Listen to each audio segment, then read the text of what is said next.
주역 39번째 궤 수상건. 수상건은 산 위에 물이 놓인 형상입니다.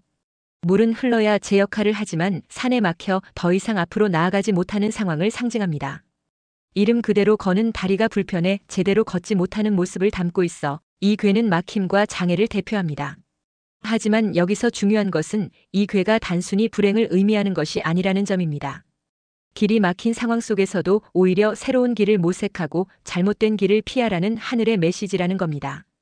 재물운. 수상건에서 재물운은 쉽지 않은 흐름을 보여줍니다. 마치 자금줄이 막힌 듯 답답한 시기일 수 있습니다. 첫째, 사업을 하는 분이라면 투자를 무리하게 확대하거나 새로운 파트너십을 맺는 것은 위험합니다.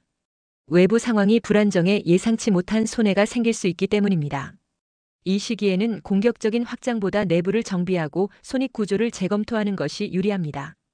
둘째, 직장인에게는 보너스나 급여 인상 같은 외부적 수입 증가는 크지 않을 수 있습니다. 대신 지출 관리가 핵심입니다. 새는 구멍은 막아야 배가 가라앉지 않듯 작은 새어나가는 돈을 막는 것이 훗날 큰 재물이 되는 기반이 됩니다. 셋째, 개인적인 재테크에서는 돌다리도 두들겨보고 건너라는 지혜가 필요합니다. 요즘처럼 변동성이 큰 시기에는 고위험 투자나 빠른 수익을 노리는 시도보다는 안정성과 유동성을 동시에 확보하는 방법이 중요합니다.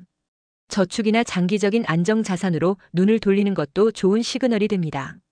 결국 수상건에서의 재물운은 돈의 흐름을 억지로 만들지 말라는 가르침입니다. 움츠러든 듯 보이지만 이 시기를 잘 견디고 준비해두면 오히려 다음 기회가 왔을 때 크게 도약할 수 있습니다. 건강운. 수상건은 다리가 불편한 형상을 담고 있으니 실제로 하체와 관절 건강에 신호가 올 수 있습니다. 무릎, 발목, 허리 같은 부분에 무리가 가지 않도록 주의해야 합니다. 첫째, 순환의 문제를 경계해야 합니다. 수상건은 물이 막혀 흐르지 못하는 모습인데 이는 곧 혈액순환이 잘 안 되고 체내의 기운이 정체되는 것을 뜻합니다.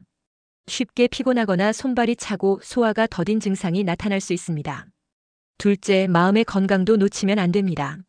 길이 막히는 시기에는 스트레스가 쉽게 쌓이고 답답한 마음 때문에 불면이나 긴장성 통증이 생기기 쉽습니다. 단순히 몸을 돌보는 것을 넘어 마음을 풀어주는 명상이나 가벼운 산책, 자연 속에서의 휴식이 꼭 필요합니다. 셋째, 작은 경고를 무시하지 말라는 의미도 담겨 있습니다. 무릎이 살짝 아프다, 위가 더부룩하다 같은 작은 증상이 있다면 대수롭지 않게 넘기지 말고 미리 관리하는 것이 좋습니다. 수상건의 시기는 문제를 방치하면 더 커질 수 있다는 경고이기 때문입니다. 따라서 건강운에서는 무리하지 말고 순환을 돌보라는 메시지가 핵심입니다. 연애운. 연애에서는 특히 막힘과 장애의 상징이 크게 드러납니다. 솔로라면 마음에 드는 상대가 있어도 쉽게 다가가기 어렵습니다.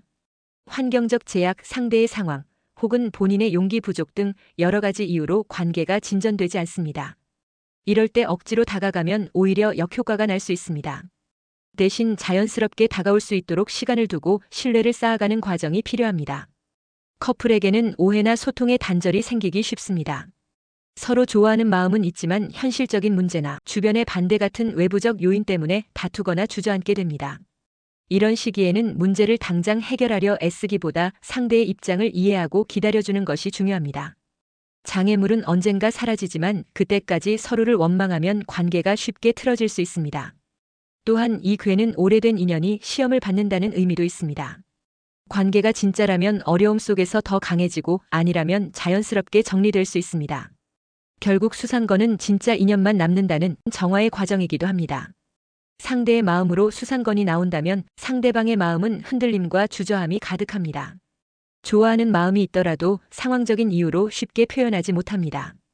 예를 들어 상대는 가정, 경제적 문제 혹은 본인의 불안감 때문에 다가오지 못하는 경우가 많습니다. 하지만 그렇다고 해서 마음이 없는 것은 아닙니다. 오히려 조심스럽게 다가가고 싶은 마음이 있지만 상황이 발을 붙잡고 있을 뿐입니다. 여기서 중요한 건 상대를 재촉하지 않는 것입니다. 상대가 스스로 걸림돌을 치워내고 다가올 시간을 주는 것이 오히려 관계를 더 긍정적으로 바꿉니다. 수상건이 주는 교훈은 분명합니다. 길이 막히면 억지로 나아가지 말고 멈추어라. 장애는 나를 시험하기 위한 것이 아니라 잘못된 길로 들어서지 않도록 막아주는 일종의 보호일 수 있습니다. 재물에서는 지키고 준비하라는 의미, 건강에서는 무리하지 말고 순환을 챙기라는 의미입니다. 또한 연애에서는 억지보다 기다림이 관계에 도움이 됨을 의미하고 상대의 마음에서는 시간이 필요하다는 신호를 담고 있습니다. 지금은 가만히 있는 것이 답답하게 느껴지지만 이 멈춤이야말로 더 큰 전진을 위한 숨 고르기입니다. 삶에서 수산건을 만나게 된다면 그 시련을 지혜롭게 견뎌내며 더 단단해지는 기회로 삼으시길 바랍니다. 구독과 좋아요는 영상을 만드는 데 큰 힘이 됩니다.